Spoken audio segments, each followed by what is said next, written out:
Welcome back to the channel, everybody, and we're going to be doing another retro review, kind of quick and dirty as well.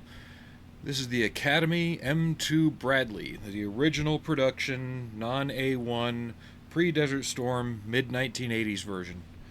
Bought this to go along with the Tacom M60 in terms of Cold War, European, reforger style builds. So, without further ado, let's get to the parts. I will start off by stating that the kit is technically a copy of the Tamiya kit. Some of the sprues are a little different in their parts arrangement, but all the parts are exactly identical. First, we have the turret. This pouch comes with clear acetate in the bag for one of the vision blocks, and the sight that gets mounted to the arm for the 25mm for manual aiming outside the turret. Okay, put all this in here. Sorry I'm not as prepped today. It's been a while since I've done one of these, so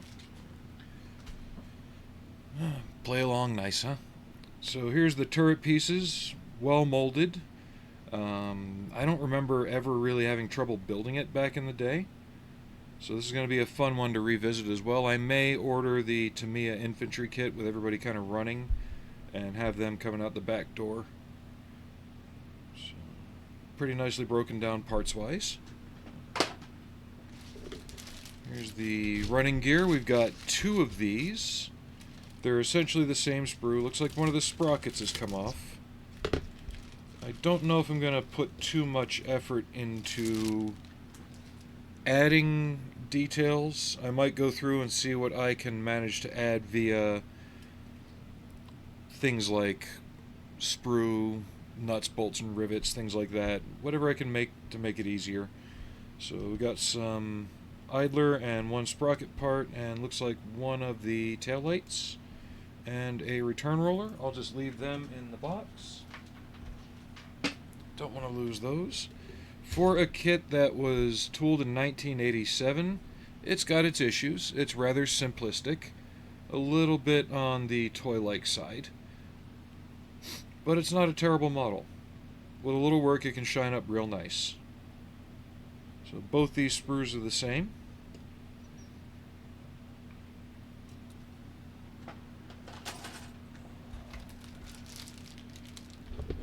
Back to the next sprue.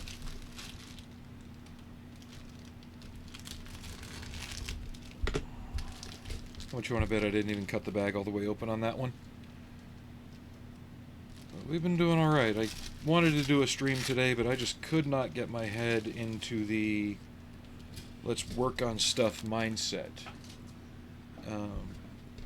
I know Meng has released a newer Bradley kit and some interior components for that, but I found this for 15 bucks on eBay. I'm not gonna pass that up.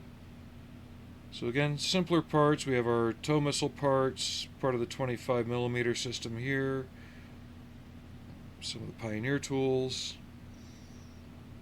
armored door for the back hatch,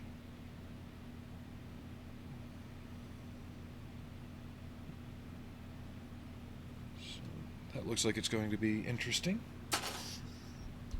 and more of the main hull parts, left side armor, right side armor, commander figure, driver's hatch. This kit does come with a full interior, so I'm probably going to take a little extra time and just see what I can get to kind of pop out of it. See if I can make it a little bit nicer, a little bit sharper.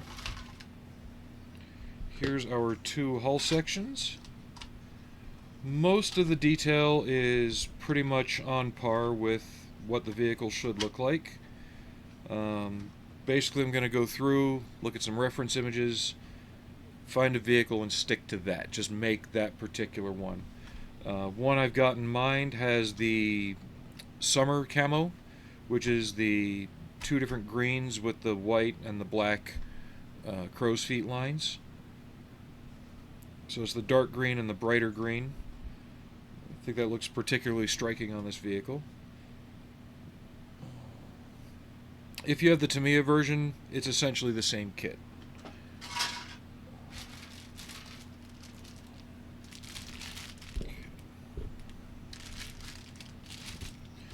I hope everybody's been doing okay. I know I haven't been doing as many of these kind of quickie open box reviews as I could be. What is going on here? That looks like some form of glue from the factory or something got in there. Some weird orangey stuff. I don't know. Like I said, I bought the kit secondhand. So poly caps for attaching the upper and lower hull and for attaching the road wheels. Rubber band track. Really not terrible. Should look good hidden under some mud and some dirt. Maybe throw some grass in them.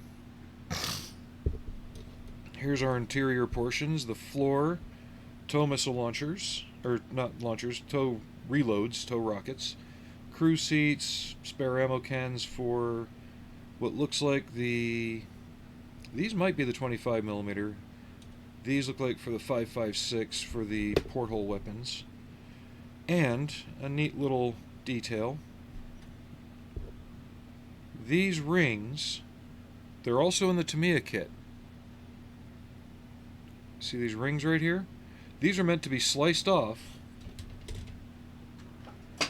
and glued. The instructions don't even call out for them, but if you study references, but you glue them to certain areas on the hull, and they are what the wading skirt would mount to when they raised it up for the vehicle to swim. So again, check your references and see where they go. Other than that, the details actually look pretty good. You can always add more, but for what it is out of the box, being that it's 40 years old, the Tamiya kit came out in 86, this came out in 87. Not terrible at all, though. The decals on this, they are pretty bland. There's not much to them. So I'll probably have to dig through my stash, see what I can find.